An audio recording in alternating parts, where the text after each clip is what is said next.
Now इन्हीं plus minus multiply और divide के फार्मूलों को फाइनेंशियल कंपनीज के अंदर अगर सैलरी के पैटर्न के अंदर देखा जाए तो वो किस तरह से इस्तेमाल होता है उसको समझने की कोशिश करते हैं। मिसाल के तौर पर मेरी कंपनी के अंदर एक एम्प्लॉय जिसकी बेसिक सैलरी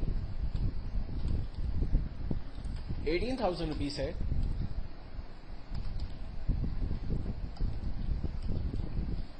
उसका मेडिकल अलाउंस 3,000 रुपीज है,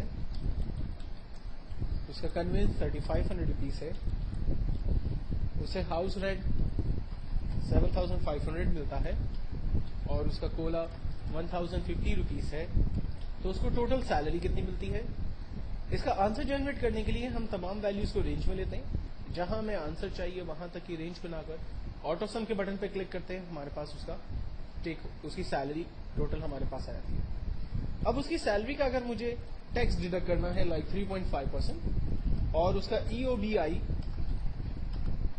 डिडक्ट हो रहा है फॉर एग्जांपल 380 रुपीज और उसके बाद मुझे मालूम करना है कि उसका टेक होम क्या बनता है, तो इसके लिए हम फार्मूला लगाते हैं लाइक टैक्स डिडक्ट करने के लिए equals to total number multiply by 3.5%। Answer आ गया हमारे पास 1156.75 उसका टैक्स डिडक्ट हो रहा है, जबकि टेक होम इसका equals to salary minus tax minus EOBI, तो जो उसका टेक होम है वो 13,513.25 उसका टेक होम बनता है। तो बेसिकली आपने देखा कि फार्मूला वही यूज हुआ प्लस का, माइनस का और परसेंटेज का, जो पहले मैंने आपको आगे सिखाया था। अब कुछ और एग्जांपल्स को यहां पर देखते हैं। फॉर एग्जांपल अगर एक कंपनी का स्टॉक का प्रोग्राम है,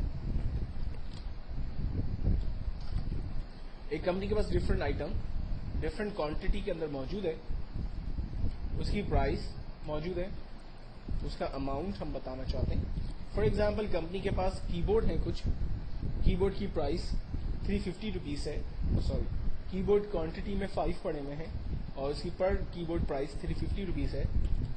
कंपनी के पास कुछ माउस मौजूद है, एक माउस की कीमत 200 रुपीज है और 10 माउस कंपनी के पास है। कंपनी के पास 2 LCDs है, एक LCD की कीमत 7,000 रुपए है। कंपनी के पास 4 हार्ड डिस्क है, एक हार्ड डिस्क की कीमत 4,200 रुपए है। तो कंपनी के पास एक्चुअल में कितना स्टॉक है, इसके लिए फार्मूला हमारे पास मल्टीप्लाई का यूज होगा। देखिए क्वेश्चन को देखकर ही हमें समझना होता है सबसे पहले कि फार्मूला हम कौन सा इस्तेमाल करने जा रहे हैं। जैसे मेरे पास 5 कीबोर्ड है और ईच कीबोर्ड की वैल्यू अगर 350 रुपीज है, तो मैं जब दोनों को मल्टीप्लाई कर दूंगा तो मेरे पास तमाम कीबोर्ड की फिगर आ जाएगी। और एक आंसर को जनरेट करने के बाद अगर हम इसको ड्रैग कर लेते हैं तो ऑटोमेटिकली तमाम वैल्यूज हमारे पास कैलकुलेट होकर आ जाती है। लास्ट में फाइनली मैं टोटल सम कर लेता हूं तो मुझे पता चल सकता है कि कंपनी में मेरा इस वक्त कितना पैसा इन्वॉल्व हुआ है। इसी तरह से अगर मैं फॉर एग्जांपल मेरे पास 10,000 रुपीज पाक रुपीज मौजूद है और मुझे डॉलर बाय करना है और डॉलर की कीमत फॉर एग्जांपल 85.6 रुपीज है, तो मेरे पास हाउ मेनी डॉलर्स जो है वो मैं ले सकता हूं। तो इसके लिए सिंपल फार्मूला इक्वल्स टू 10,000 को हम डिवाइड कर देते हैं 85.6 रुपीज से, आंसर आ जाएगा हमारे पास 116.82 डॉलर्स हम लोग बेसिकली बाय कर सकते हैं। तो आपने देखा कि बेसिकली वही सारे फार्मूले जो हम लोगों ने ऊपर अपनी मार्कशीट के अंदर डिस्कस किए थे, जब यही फार्मूले फाइनेंशियल कंपनीज के अंदर, स्टॉक के प्रोग्राम के अंदर या पेरोल सिस्टम के अंदर या पेटी कैश प्रोग्राम के अंदर या बैलेंस शीट के अंदर या मनी कन्वर्जन के अंदर यूज हो रहे हैं, तो एक्चुअल में फार्मूले वही हैं, प्लस माइनस मल्टीप्लाई डिवाइड, लेकिन उसकी शक्लें बदल जाती हैं। हमेशा ख्याल रखें कि आने वाले क्वेश्चन को पहले गौर से समझें और उस पर कौन सा फार्मूला इस्तेमाल होगा उसको आप देन इस्तेमाल करें। और फार्मूले को इस्तेमाल करने के लिए हमेशा ख्याल रखें कि आपके जहन में कैलकुलेटर के क्लियर कॉन्सेप्ट होने चाहिए।